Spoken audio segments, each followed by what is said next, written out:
Лекция 1. Педагогикалық қарым-қатынастың мәні, міндеттері, құрылымы. Педагог мамандығын таңдаған әрбір адам оқушы мен тәрбиеленушінің алдында ғана емес, сонымен қатар өзіне өзі жауап беруге және өзінің кәсіби даярлығы үшін педагог, оқытушы, тәрбиеші құқығына ие болуы үшін жауапкершілік алады. Оқушыны түсін және үйренуге көмектес. Адамға егер ол адам болуы тиіс болса, білім алу қажет. Ян Амос Каменский. Білім беру педагогикалық психологияның ғаламды объектісі.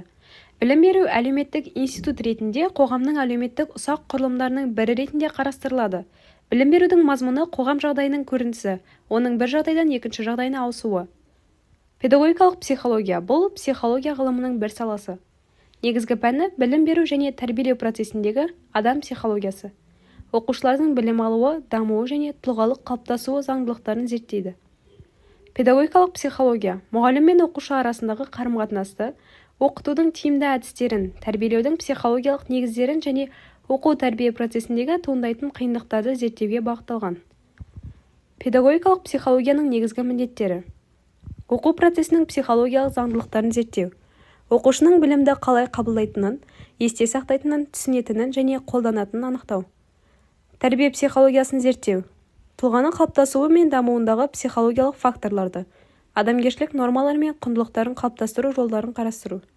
Оқыту мен тәрбиенің тиімді әдістерін жасау, әртүрлі жастағы оқушыларға арналған оқыту әдістері мен стратегияларын психологиялық тұрғыдан негіздеу. Оқушының жеке ерекшеліктерін зерттеу, оқушылардың қабілетін, қажеттіліктерін, қызығушылықтарын және жеке тұлғалық сипаттарын ескере отырып оқытуды дараландыру. Мұғалімнің кәсіби дағдыларын жетілдіру, мұғалімдерге психологиялық білім беру арқылы олардың оқушылармен тиімді қарым-қатынас орнатуына көмектесу. Педагогикалық психологияның құрылымы: оқыту психологиясы, тәрбие психологиясы, мұғалім психологиясы, оқушының даму психологиясы, білім беру менеджментінің психологиясы. Оқыту психологиясы оқыту мен оқу процестерінің психологиялық заңдылықтарын зерттейді. Бұл бөлімге білімді игеру механизмдері, ақыл-ой дамуы және оқу мотивациясы мәселелері кіреді. Тәрбие психологиясы тұлғаның қалыптасуы мен дамуының психологиялық аспектілерін қарастырады. Мұнда мінез-құлық, дүниетаным және құндылықтарды қалыптастыру механизмдері зерттеледі. Мұғалім психологиясы мұғалімнің кәсіби қызметінің психологиялық ерекшеліктерін, оның тұлғалық сипаттарын, педагогикалық қабілеттерін және кәсіби дағдыларын зерттейді.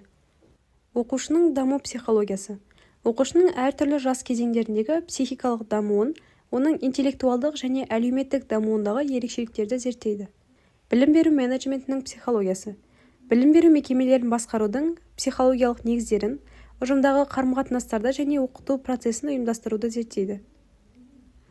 Кәсіби педагогикалық парызды лайықты орындау педагогтан бірқатар міндеттер қабылдауын талап етеді. Біріншіден, өзінің жеке мүмкіндіктерін объективті түрде бағалауы. Осы кәсіпке байланысты маңызды қасиеттердің әлді әлсіз жақтарын білуі, өзін-өзі реттеу ерекшелігі, өзін-өзі бағалау, эмоционалдық көріністер, коммуникативтік дидактикалық қасиеттер және тағы басқалары. Екіншіден, болашақ педагог интеллектуалдық іс-әрекеттің жалпы мәдениетін, ойлау, ес, қабылдау, елестету, зейін, мінез-құлық мәдениеті, қарым-қатынас, атап айтқанда педагогикалық қарым-қатынасты меңгеруі тиіс. Педагог бұл оқушылар үшін еліктеу үлгісі болып табылады. Олар мұғалімнің әрекетіне саналы түрде көп жағдайларда ойланбай еліктейді. Үшіншіден, педагог іс-әрекетінің негізгі және қажетті шарты. Ол сыйластық, білім және өзінің оқушысын басқа адам ретінде түсінуі. Төртіншіден, педагог оқушылардың іс-әрекетін, олардың еңбектестігін ұйымдастырушы.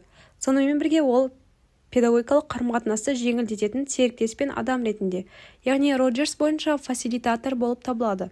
Бұл студенттен, яғни болашақ педагогтан ұйымдастырушылық, коммуникативтік қабілетін дамытуды міндеттейді. Педагогтың кәсіби қасиеттері. Бірінші, оқушыны адам, жеке тұлға ретінде құрметте. Көнеден келе жатқан алтын қағида: өзіңе қалай қарасын десең, өзгеге де солай қараңыз. Екінші, үнемі өзіңді өзің дамыту және өзіңді өзің жетілдіру мүмкіндігіңізде. Өзі үйреніп білмеген адам басқаға оқытудың, үйренудің дәмін, ақыл-ой тәбетін дамыта алмайды деген сөз белгілі. Үшінші, білімді оқушыға үйренгісі келетіндей, өздігіне білім алуға және әртүрлі жағдайда қолдана алатындай беру керек. Классификация наук Кедрова. Треугольник наук. Психология, философские, естественные и гуманитарные.